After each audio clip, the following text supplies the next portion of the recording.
This is First GenXers.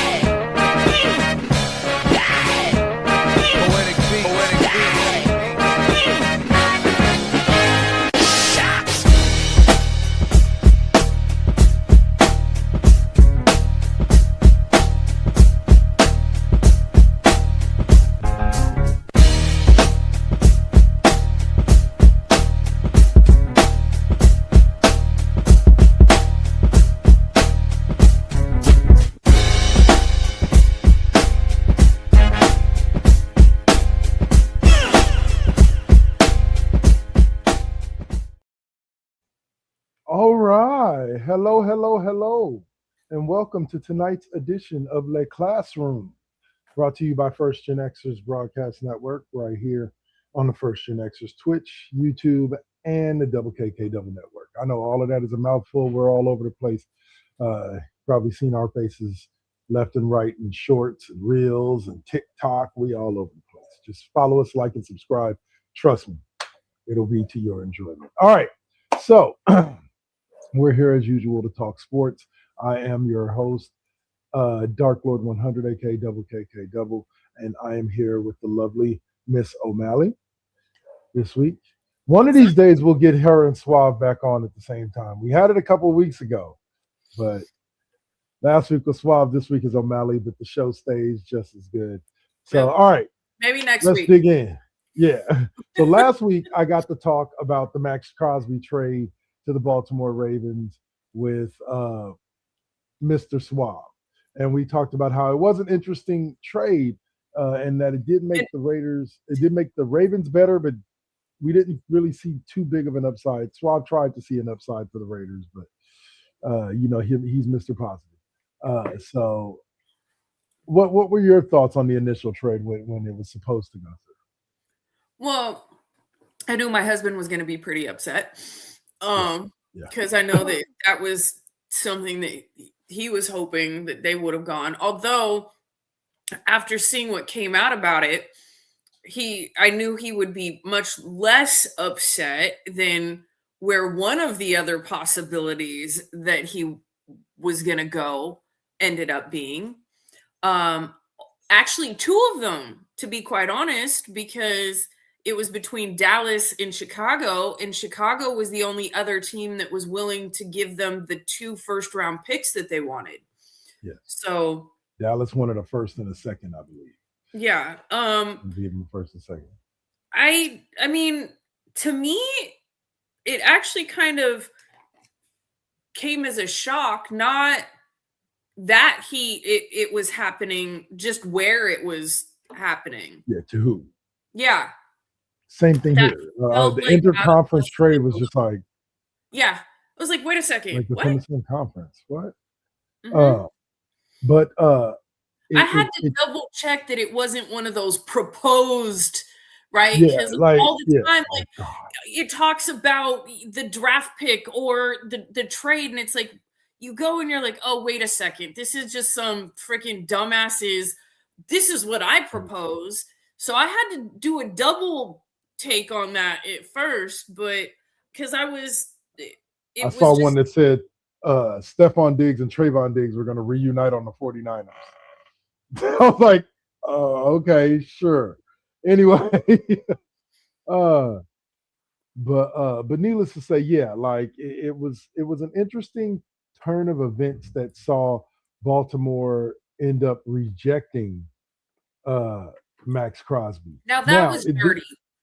What was funny about it was, I think it was described in this reel that I saw. This guy that I follow does some pretty funny reels on Instagram and on Facebook about the NFL things, and it was like Baltimore gets the thing, and the Raiders are like, yeah. And so, Max coming off the injury, he should be healthy by the offseason, And they're like, oh, okay, cool. And 2 first-round picks. Awesome. And he gets it, and then Trey Hendrickson walks up. Hey, just trade for Max Crosby? He's like, yeah, I did. He goes, you could have signed me, though. And he's like, huh. Yeah. Huh. The dirty part is like They were doing that while Max Crosby was in the fucking building. Oh my God. Oh my God. Yeah, and then Trey Hendrickson ends the clip with him saying, "I'm a home wrecker." Though,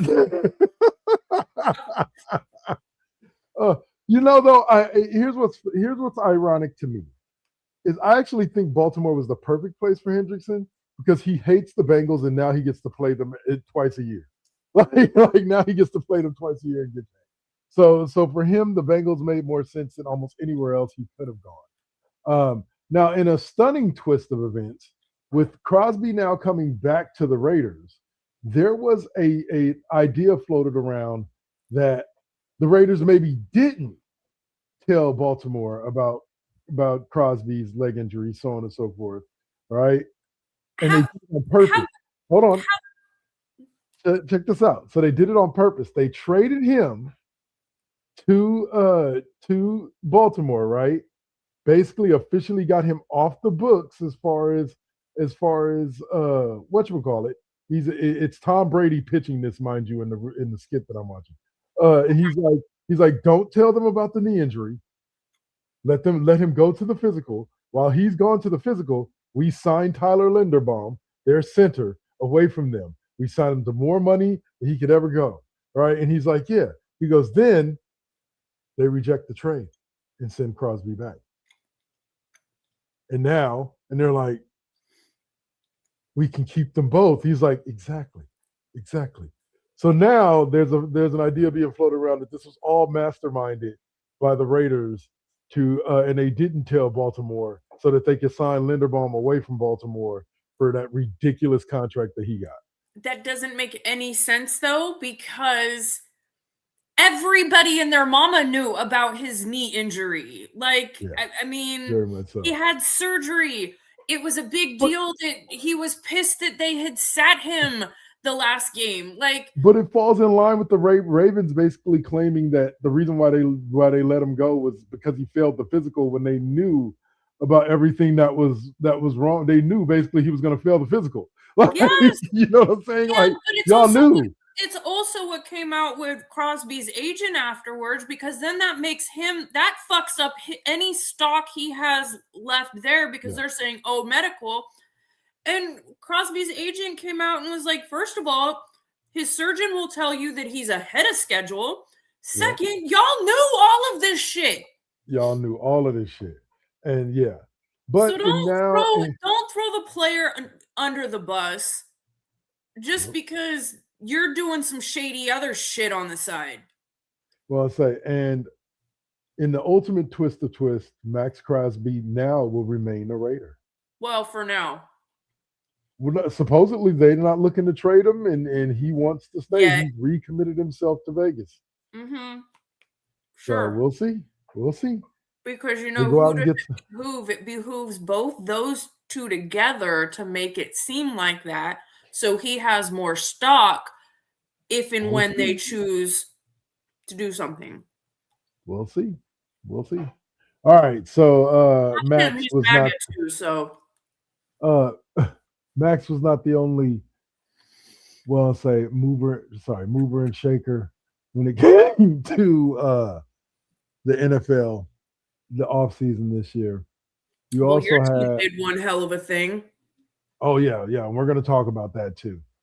A couple of hell of a things, if you ask me. I want to say, and could look to do one more big splash, but I don't know. I think they're right that we could use them, especially with Bryce Huff retiring. But we'll get to that in a minute. The Rams have been trading for a bunch of people, Trent McDuffie, et cetera. They're trying to upgrade. Seattle's losing pieces left and fucking right. Every time I turn around, it's like former Pro Bowl Seattle safety, blah, blah, blah, signs with this person. Blah, blah, blah. They're losing people, so I don't know about them repeating. They already lost their running back, Kenneth Walker, to the Chiefs.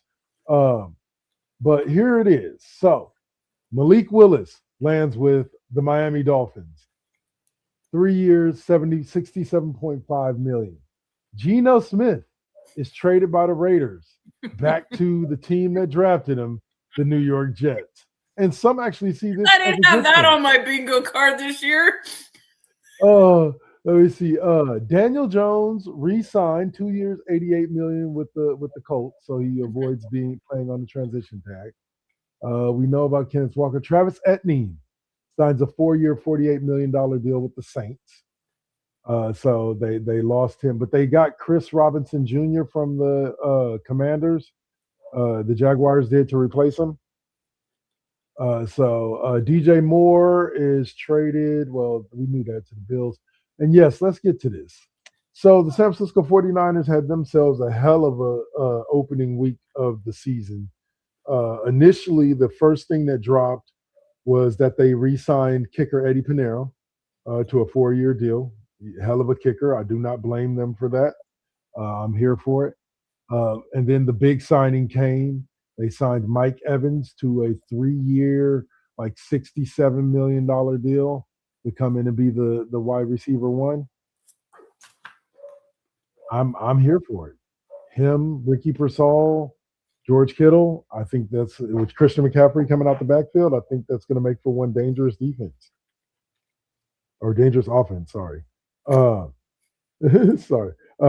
They re-signed Jake Tongas, their backup tight end that actually played well down the stretch for George Kittle when he got injured down the stretch. They signed one of the starting offensive linemen from the Patriots. There's a guy named Vonga, and they signed another backup swing tackle. They're still working on contract negotiations with Trent Williams. Hopefully they get him back. They restructured Nick Bosa's contract to clear up another $17 million in cap room. And they brought back home a guy who decided to leave last year, almost made it to a Super Bowl, and is now back in the red and gold, and that would be Dre Greenlaw. They brought him back at the linebacker position to pair him with Fred Warner.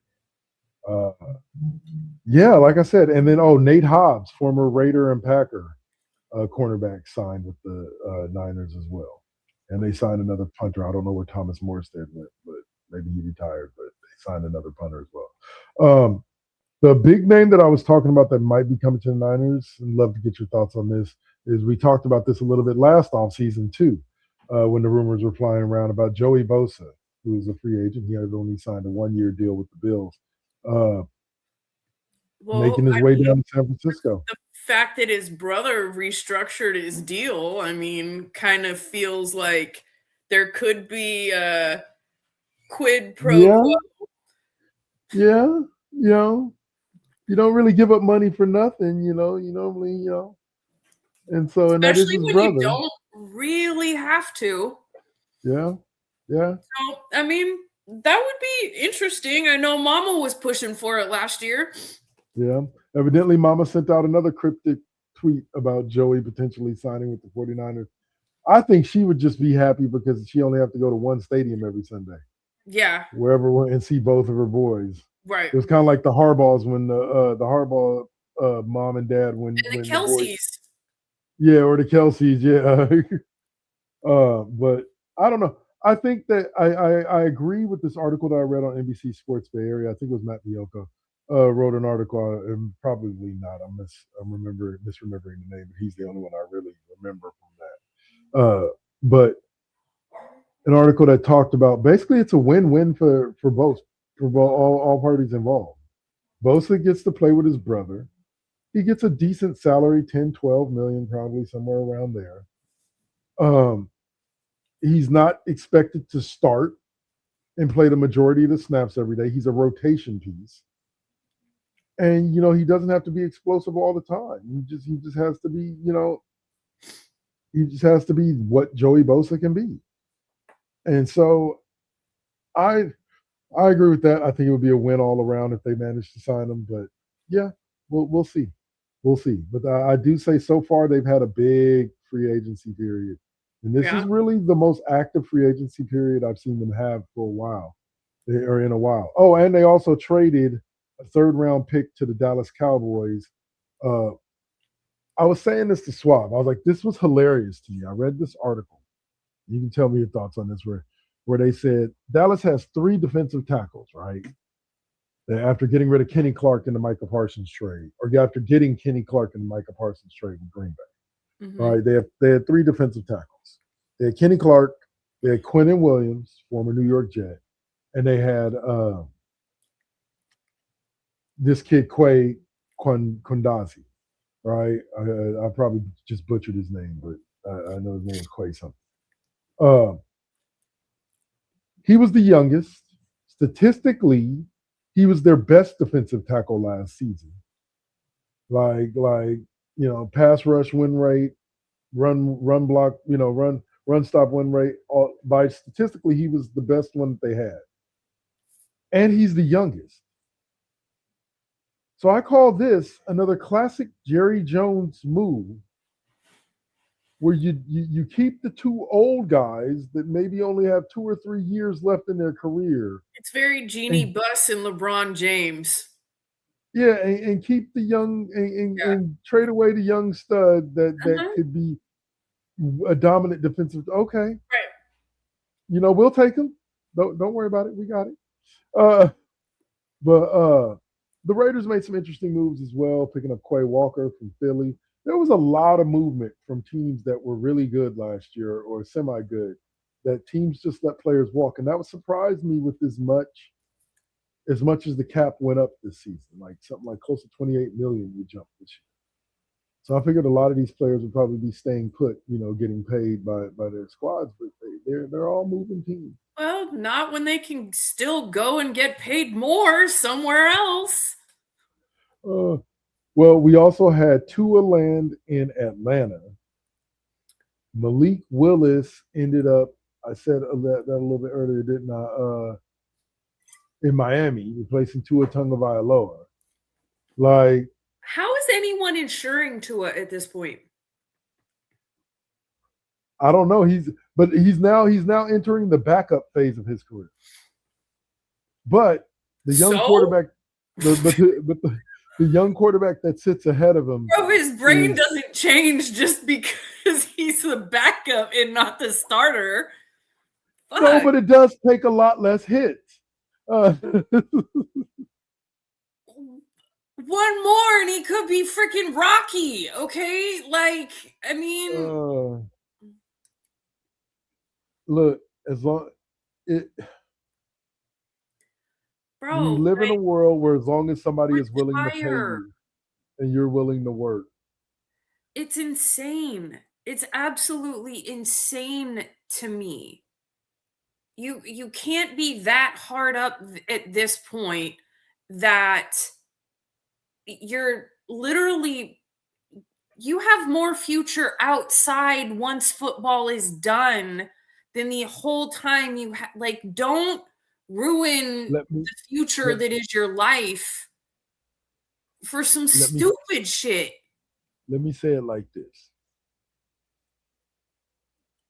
The Miami Dolphins paid you $100 million to play somewhere else. Like just think about that.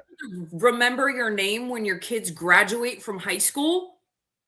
It's very similar to the Kyler Murray situation, which Kyler Murray landed in Minnesota.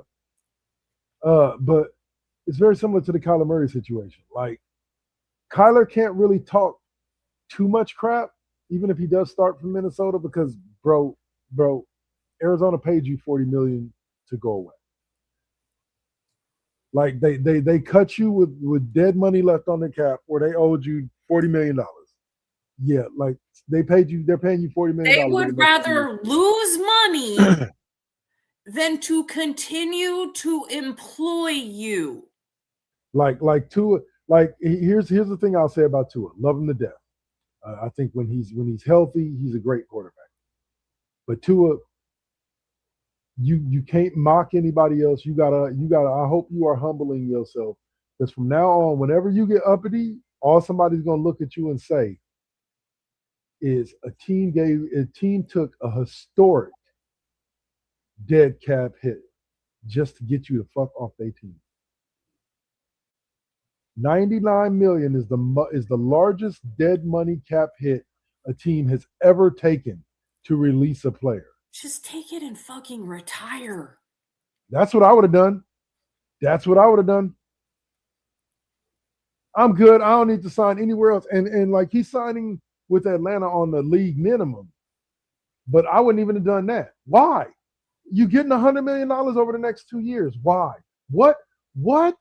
Do you have 47 kids? Is that what it is to a? Are you on a Nick Cannon he's shit? not Tyreek Hill.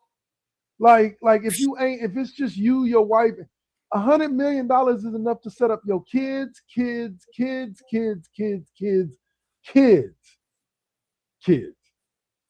enough to start generational wealth. Yes. Go open up a car dealership, bro. Tagovailoa. A good idea. Tagovailoa's an EV car shop. That's what it is. Tagovailoa's Hondas. That's what we call it. Tagovailoa Honda. Well, he'll throw you the best deal. Anyway, like I'm sorry. Throw away the best deal. If somebody gave me $100 million over the next 2 years to fuck off, guess what? I'd be fucking so far off that they would never even know I existed anymore. Goodbye. Yeah. Bye-bye. I'm buying a private island. You took it right out of my head. I'm like, you could buy an island for less than a quarter of that. Oh, man. All right. So, needless to say, yeah, it's been a lot of interesting stuff going on in free agent. Now, let's talk a little bit about also the historic contract that was given to Mr. Linderbaum by the Raiders. It was like 3 years, $67 million or something like that. It was a historic contract.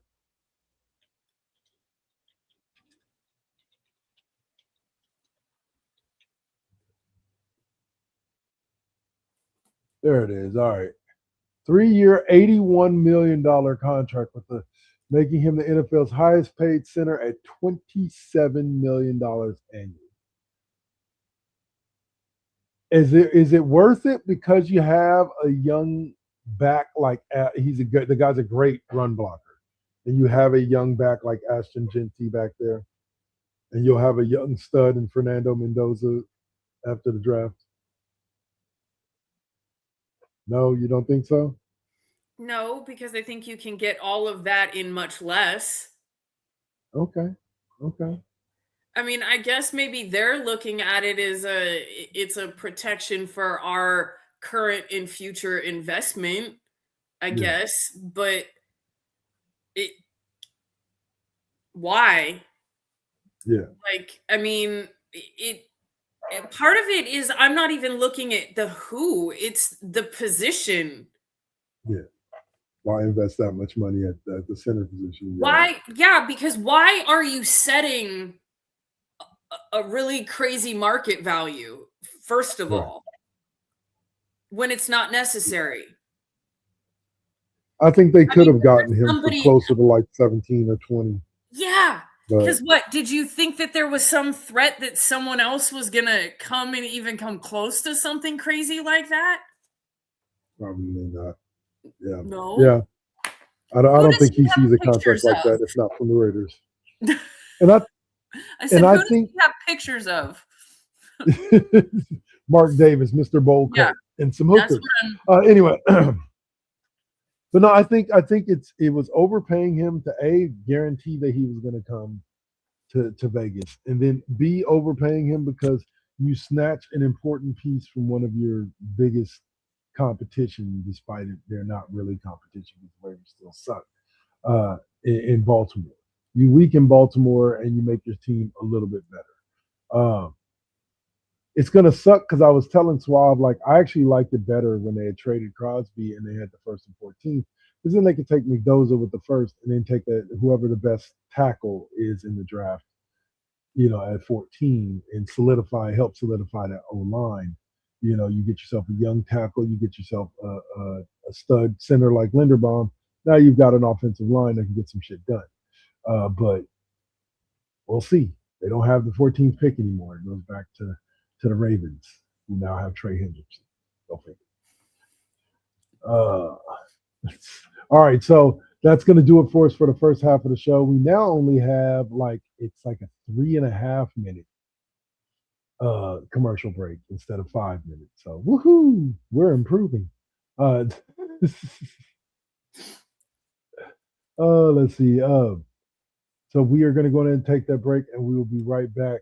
And we will be talking NBA, Jason Tatum's return, as well as OKC and Wemby or Shai Gilgeous-Alexander's new record for the NBA.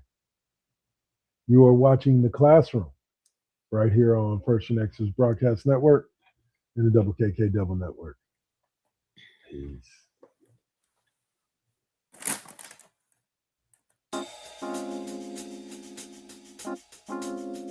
We back at it.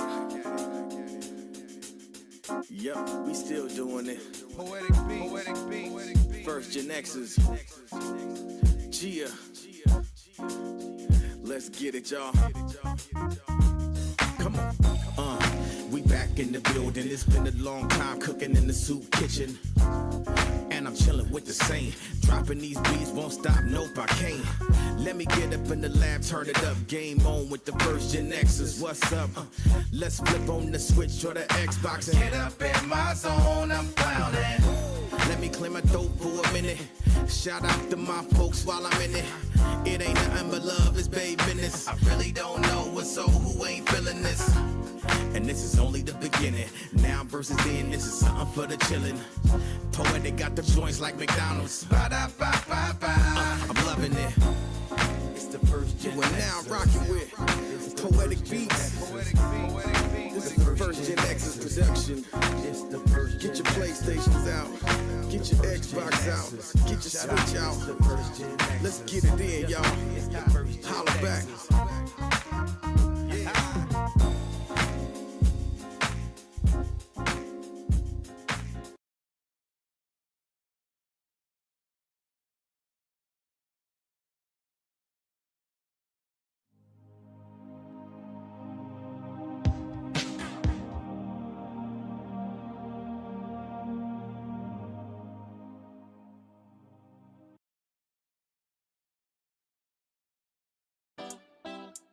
Got to keep it. You got to keep it lovely. You got to keep it. You got to keep it lovely. Success comes right after the struggle. I ain't even giving up on whatever I wanted. The tragedies I've seen, I can't even stomach. Most of y'all weak as shit and would've started running. Every time I make it back to the crib, I'm thankful the Most High let me see all of it. Grateful I'm lovely, and I'm being real with this. Please don't judge me. I'ma stay on my shit.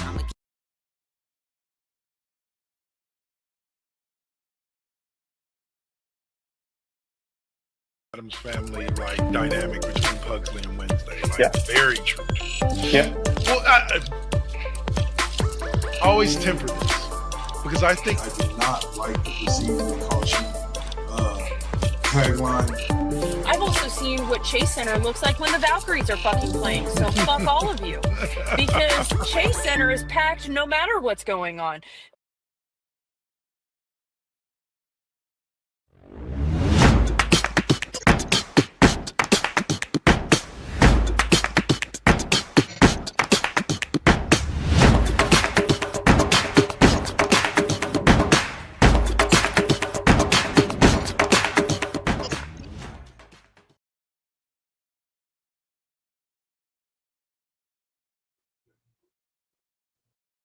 All right. And we return after that quick promo break. Oh, wait a minute. Sitting up here. There we go. And there we go. Ha! Bring back all the stuff from where out. There we go. All right. So the NBA has had some interesting things happen, and we'll kick off with just talking about what I consider to be two of the most interesting stories to start this NBA week 21, or to happen during this week 21. And that is, first and foremost, congratulations to Shai Gilgeous-Alexander. He's broken Wilt Chamberlain's streak of 100, and I believe 76 was the record, consecutive games scoring at least 20 points. He has now reset the record to 177. So, and it'll continue on until he doesn't have 20 points in a game. So, and then the other one crazy thing that happened this week was, what was it? Sorry. Bam Adebayo. Bam Adebayo of the Miami Heat scoring 83 points in an NBA game in a way that 40-something free throws, like in a way that just was wow. I don't knock it. I don't praise it. It is what it is. He scored, as long as he scored the buckets, it is what it is. Your thoughts on this amazing week of basketball? Well, I'll start with the Bam thing, just because I feel like some of the reactions that have been coming out have been kind of mind-blowing. Like, about how it's disrespectful to Kobe and that he should have eased up. And it's like, that attitude to me is what's disrespectful to Kobe. I was just going to say, I don't think Kobe would be saying that. Absolutely not. And so that is, out of that whole thing, that reaction to me was, I think, the craziest part about all of it. 100%. Because that is feels like the antithesis of what Kobe would have. I mean, that just goes against every fiber in his being. And I mean, the man wanted to play without Shaq so that he could prove that it wasn't Shaq that won him his championships. That just feels weird. But for the other part, I mean, well, it was Wilt's record that he broke, and that feels kind of weird, and so whatever. But I mean, it is kind of crazy too when you look at what I'm sure whatever the age differential probably was between the two of them when they hit that point. Yeah. Because Wilt didn't really become that beast until later on in his career. Yeah, and SGA is a fucking child. He's a baby. Yeah. 24, already an MVP, already a finals MVP, already a champion. Kid. I mean, that's almost, there's still years left. Right, because we've also seen what happens when some of these kids hit their full ceiling this young, this early, and the pressure that there is to be that for your entire career is crazy. I don't understand. Appreciate it while he's doing it, and then understand that this isn't going to last forever.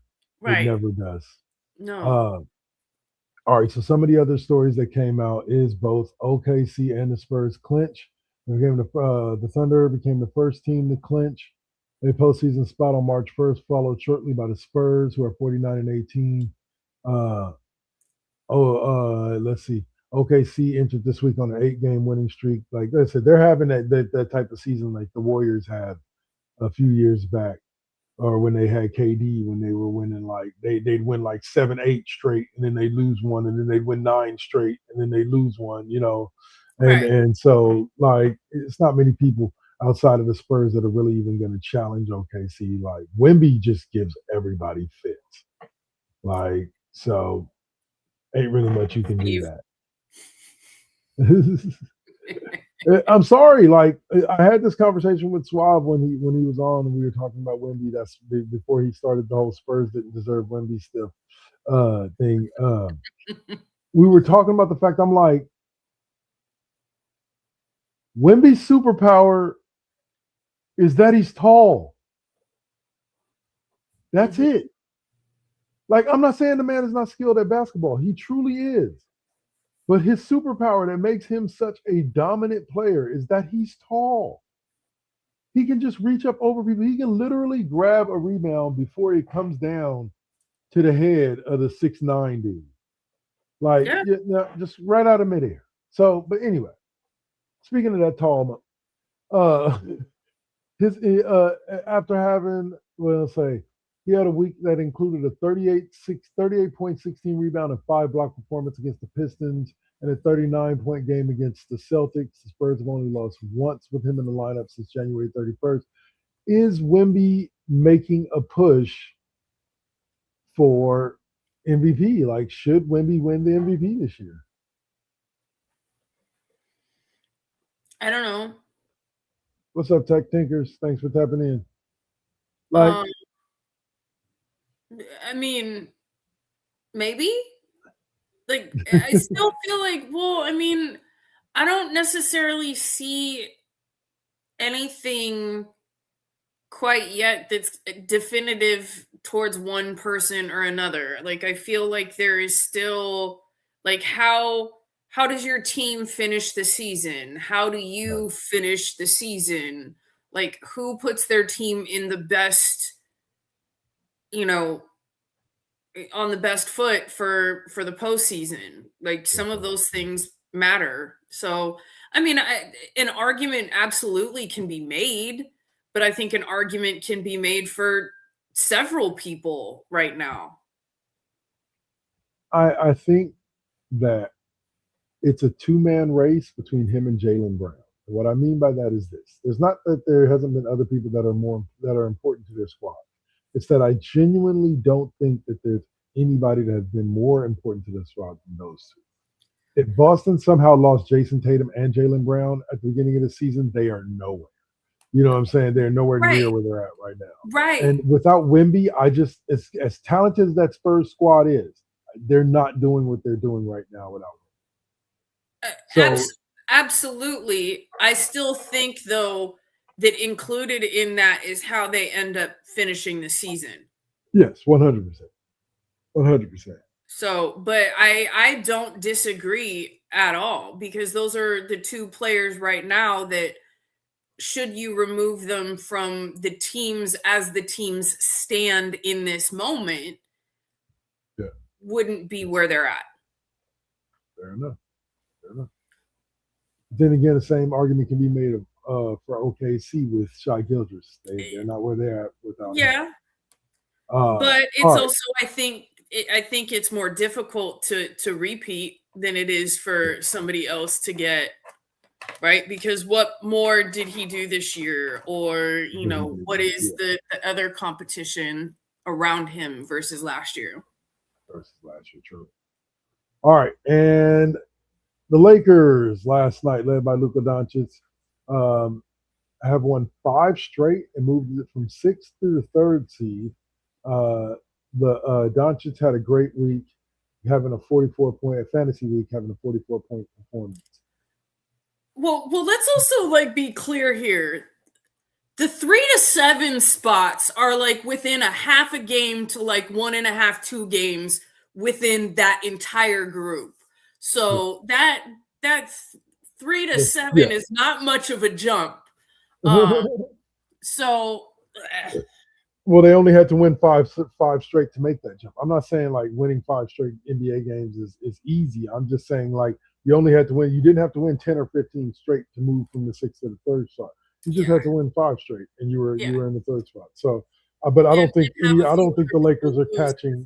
They're 42 and they're still 6 games behind, basically 5.5 games behind the Spurs for the 2. Yeah. So I doubt they're catching the Spurs. Yeah. No, I was actually talking to my husband about this earlier because he called and wanted answers to all of these questions while I was trying to relax. And he's like, well, this is homework for your show. And I said, no, don't try to sell that this is for me, sir. Don't. No. But we were talking about 1 and 2 is going to stay where it's at. 3 through 7 is going to have some, and then it's going to take a prayer since we are at 4-game losing streak. Yeah. For us to, And players dropping like flies. GV2, Quentin Post, friggin' like, come on, can they just get healthy? Like, just get everybody healthy. Steph ain't been back, gonna be reevaluated in another 10 days. Like, oh my God. Like, I'm about ready to give up on this season. I really am. I'm about ready to just say screw it and call it a day. Because it's not a matter of this team isn't good enough. This team can't get they're having the same type of year that the 49ers had, except the result is just a lot different. Yeah. You know, like everybody's injured. Everybody. Well, and that's where like this is just stop trying to even get in the playoffs at this point. Yeah. Stop trying to even get in the play-in. Fucking take the hit. See what we can do in the draft. We're hoping that Jimmy comes back after this injury next season. A healthy Curry. Let him just fucking recuperate for the rest of the year. Bring in a couple of young guys that are going to maybe start being groomed. And then maybe it is you got a one last shot between, Jimmy, Steph, and Draymond. I would love to see them bring back, I'll be honest with you, just because of how this year went with injury and everything, I would love to see them run it back with Al Horford and Kristaps Porzingis and adding them to the combination of Jimmy, Draymond, Steph, you know what I'm saying, and Post with another year underneath them, Moses Moody with another year underneath them, Pods with another year. I would love to see that team run it back and see what they could do if they could stay healthy most of the season. Because I think they could do something. Like I think that they legit could. But we will see. We will see. All right, so the last subject to talk about is the return of the one and only Mr. Jason Tatum, who tore his ACL last year, I believe at the beginning of the playoffs, and finally made his pushback. Do you think this changes anything for the Celtics, or are they still in the same position as they were before? Does this now make them the favorites coming out of the East? I mean, I don't know because he's still, I've been paying attention to this somewhat. He's still not playing full minutes, right? Like they're rationing his minutes. He's also been very clear coming into this that this is Jalen's team right now, right? And so, it could, but part of that depends on what he is looking like coming back. We don't really... statistically, he's had a couple of good games. I want to say in the second game, he had like a 15, 12, and 10 triple-double or something like that. So he's looked decent. Like, I can't say, oh, he's old Jason Tatum, like the dude that would explode for 30 and 15 rebounds and like that. But he looks like he's ready to contribute in any way that he can, which is good for Boston. Yeah. It is, but this always scares me the most for the player who's coming back, because to come back, and I know that a lot of times that this is what they work for. Like, I'm working to try to get back for, the postseason, right. what have you. But if you think about it, like, that's actually the time it would terrify me for somebody coming back the most, because they're liable to fuck some shit up because of how they go out and play there differently. Granted, I understand, hasn't been playing all season and all of that, but yeah, that's some of the issue right there. Right. So, it's not postseason yet. There's some games left. There's time for him to like really get the feel. It really could be what elevates the team to that next level, and not in the way that most people think that I mean right now, but I just mean his presence, his being back, and that being like an extra just kick to the motivation for everybody else. Because also, like, there is this thought of where would they have ended up last year but for that injury. Right. So and it's interesting. A lot of people, to be honest with you, a lot of people saw them going the same route that Indiana has gone. when Jason Tatum was supposed to be out. That's why Jaylen Brown is up for MVP this year. So adamantly by so many people, because a lot of people thought that Boston wasn't going to do. That they were going to be sitting near the bottom of the league, probably getting a high lottery pick without Jason Tatum, and here we sit with Boston. I think it's the third seed in the East, which is crazy to me because Jalen's the one that's won Finals MVP. Yeah. Like, I feel like stop selling this kid short. Like, but I know this. Jaylen Brown would have took them far even without Jason Tatum, but I'm pretty sure he's glad to have his running mate back. Just like Fred Warner is glad to have his running mate back in San Francisco and Dre Greenlaw. Like sometimes when you play with somebody for so long, it's just nice to be playing alongside. I mean, you used to see that with Steph and Clay. Like, one was out for an they extended feel period like of a time. package deal kind of thing. Yeah. Okay, and last NBA subject is I heard a thing where they said that Steph made a comment during an interview about how he would be willing to take a off the bench type role with the Warriors later in his career if that's what was necessary to help the team win a championship. I couldn't verify it anywhere. Not to say that it's not real. I just never looked up verifying it. But it sounds like a Steph thing to say. Like he's that type of dude. He already does that. He's already done. I mean, maybe not off the bench, but yeah. I mean, yeah, that's never been, I don't think that's been anybody, at least not anybody who watches them or knows him, a question in anybody's mind. 100%. All right. So we're going to go from that into non-NFL or NBA stories, and we'll start with Selection Sunday, which was kind of a big deal this week, huh? Like the team Suave was talking about last week, Miami of Ohio, they got in. I don't know where they got in, but I'll say they there it is. They got in, but they weren't a number one seed because they ended up losing to UMass in their conference championship. Or not in their conference, but in their conference, whatchamacallit. Here it is. Printable bracket.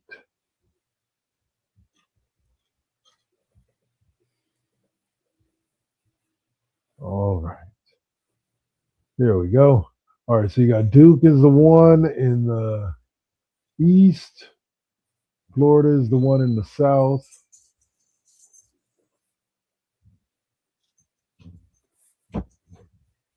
Arizona is the one in the West, figures. And Michigan is the one in the Midwest. Hey, Wolverines back up there again. I saw they were number one earlier this year.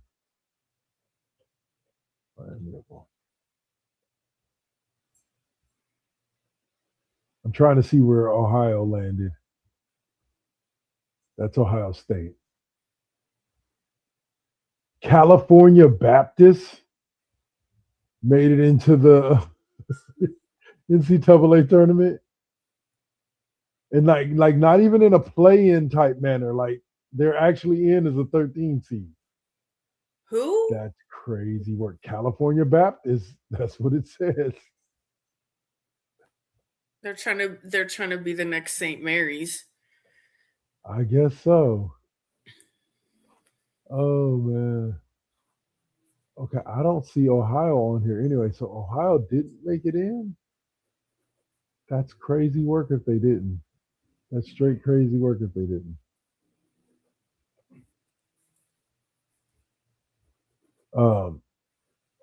Yeah. Any thoughts on this year's field, Miss O'Malley? Did UCLA make it in? I believe so. Hold on. There it is.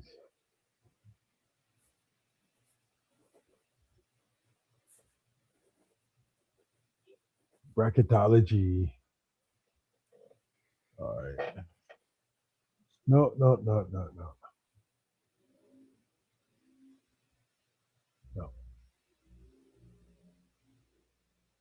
No, watch. More sports. There you go. Oh my goodness, where is the? There it is. This thing is like, there you go. Boom. Okay. Yep, California Baptist. UCLA got in as a 7 seed in the East. Okay. Okay. Well, so my husband this is the time of year that we don't get along because he's very much, he's from Southern California, and my understanding is that this is actually a thing down there for those who aren't alumni, but he's a USC football fan and a UCLA basketball fan. I ain't never heard of that. Well, that's what I said. But in speaking to multiple people from Southern California, that actually is the thing. It's crazy to me, but I guess maybe when you are somewhere where you grow up, where you do have two colleges that are literally like right there like that, and one is historically good in football and the other is historically good in basketball. Yeah. Well, I'll say it like this. I feel his pain because I have been mocked many of times for finding myself growing up and ending up being an Oakland A's fan and a San Francisco 49ers Well, fan. and so that's actually what his whole argument is that in professional football and baseball, there's a lot of people that don't like the same city team. And I was like, but that's not even in the same zip code as similar, because there isn't always one of each there, you weirdo. In California, we live in a very unique experience. We do. We really do. And I've got to... we don't anymore but you know what? The Raiders left and the A's left. To me, that would be like somebody saying, I like Kansas State football and Kansas basketball, or Arizona State football and Arizona basketball. Yeah. I can understand, like, I'll say it like this. No, I was going to say I could understand being a fan of, like, USC football and Cal basketball. But then I was like, nah, that don't work either. No. It doesn't, none of it works. So this is, yes. But his sister went to UCLA. So, I mean, he's got a wife that went to USC and a sister that went to UCLA. So I guess technically he can get away with it. He can. He has ties. It still don't make no fucking sense to me. It's hilarious. I'm a Cal fan. We all know that. Went to a Cal basketball game with a friend of mine who's a Ducks fan. And it was back when Peyton Pritchard of the Boston Celtics was still playing for the Ducks. And it was actually a pretty decent game. Oregon won. I don't want to say by a lot, but they won. But it was funny because he took me and he had me sit in the Ducks section, in the away team section is where he bought the tickets. And that's where we sat. And I was wearing my Cal jersey. All right. And so he keeps trying to get me to go Ducks. I'm like, no, go Bears. Like, you're not going to get me to do that. Sorry, no. And he's like, yeah, go Ducks, right? So we're walking by, and this beautiful young lady is walking by us the other way, and she's wearing an Oregon shirt, right? And I look over at him, and he looks at me, and I go, she could make me say, go. And he just started dying laughing. I was just like, well, man has his limits. But needless to say, like, it's weird when people cross rivalries like that, because normally it's like the giant baseball freaking Oakland. Well, that doesn't count anymore, but you get what I'm saying. Yeah, 100%. It's the opposite of you. Like, it's the So I get the Raiders that. fan That's never made fan. sense to me either. But I'll say, all right. Saint telling on himself, saying that he loves Stanford football, Yeah, but Saint Cal doesn't basketball. count. You don't count either. That don't make no sense, boss. Like, that's not allowed. Like, this is exactly what is not allowed. Okay? Because they're also direct rivals against each other. Fucking you and my husband are fucking weird. I'm Cal football, Cal basketball, Cal baseball. And I was Cal everything until I went to graduated from USC, and that just kind of changes things. Fair enough. Fair They're enough. still I never my attended. number 2 team, since it's not like we're in the same freaking. That doesn't matter. I didn't grow up with parents. You're pointing at me. What was funny is my dad was a USC guy because he actually went. Oh no, my dad was a UCLA guy. He actually went to UCLA and almost ran. He was supposed to run for their track team before he got into a motorcycle accident and messed up his knee. Saint says, "Good to see you, O'Malley." But yeah. So it's like, but my mom never had any allegiance to any particular college. So I've actually been free to like roam around colleges. I was a UNLV fan at one point. I was a Michigan fan for a couple of years. Michigan has always still been my secondary team, my other team outside of Cal. Yeah. And yes, I hate Ohio State just as much as I hate Stanford and USC. Like, but that's just because I will see, and mark my words, I will see at least once in my lifetime Cal beat USC for 1 year. 1 year, that's all I want. If that could be the only game they win all season, I'll be happy. It'll be nice. Oregon, I don't know. I mean, I've seen it happen. I've been there when it's happened. Yeah, when Cal beat USC? Oh, no, when Cal beat Stanford. Oh, yeah, Stanford? Oh, yeah. Oh, yeah, we own Stanford. Well, Cal's beat USC, too. I don't remember a time in which we've beaten USC since I've been paying attention. Maybe it was during the 80s. But I don't think they've beaten them in modern day. Like, they've come close a couple of times. Like, the best opportunity that they had was during the Aaron Rodgers years, and that they didn't even do it then. Or maybe I'm tripping.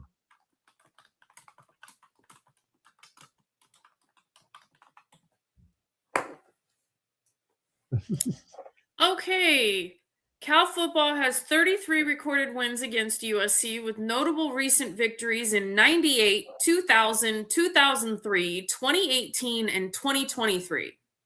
Wow, okay, my bad. And I have not been paying attention. I could swear every time that I see the Cal USC game, it's Cal losing. But I will concede my loss on that one. I was wrong. My bad. I'm like, that doesn't even sound right. Yes, they did go from 2003 to 2018 without a win. So that was a chunk of time. It felt like forever. Well, it was 15 years. Yes. Oh, man. But yeah. Let's see. All right. So, and then the last subject that we're going to chat about tonight is the World Baseball Classic. As we are now down to the semifinals, and the matchups are defending champion Japan, Italy, the U.S. narrowly beating Canada, sets up a high-stakes semifinal showdown against the Dominican Republic. So it's going to be Venezuela versus Italy, and then the U.S. taking on the Dominican Republic. Mm-hmm. I don't know how I feel about this tournament in general, because I've never really watched a full tournament. Like, and I'm a baseball fan. I'm a big baseball fan. At least I used to when I was a kid. I was a stats guy. I used to love doing that, tracking all that. But I don't know. Like, this just The World Baseball Classic. It's supposed to bring, like, it's supposed to be basically baseball's version of the World Cup, right? Yeah. Then if that's the case, do it once every 4 years instead of every year. Make it something special. You know, but every year it's kind of grinded on me since they went to doing it every year. But here's the controversy that I want to laugh about. I had a bunch of friends, especially my friends in my group chat from my fantasy football league. They all were getting on the American coach for not knowing that his team, if they lost, wouldn't advance. But they ended up making it to the next round anyway. But he was unaware that he thought they had already qualified for the next round. And so he coached as if they had already qualified for the next round.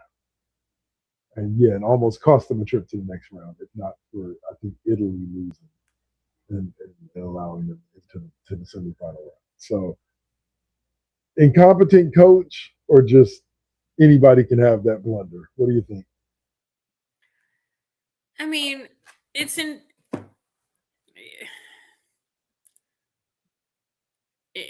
kind of a big thing, but at the same time, it's like, right, we know that in some sports, from college to professional, the rules change. From college to travel ball to, like, there's a bunch of reasons that one could argue that, like, give the dude a break. Also, like, I mean, whatever. On the other hand, one would think that, like, you should know something like that. And one could also argue that not knowing also impacts the way that you're coaching.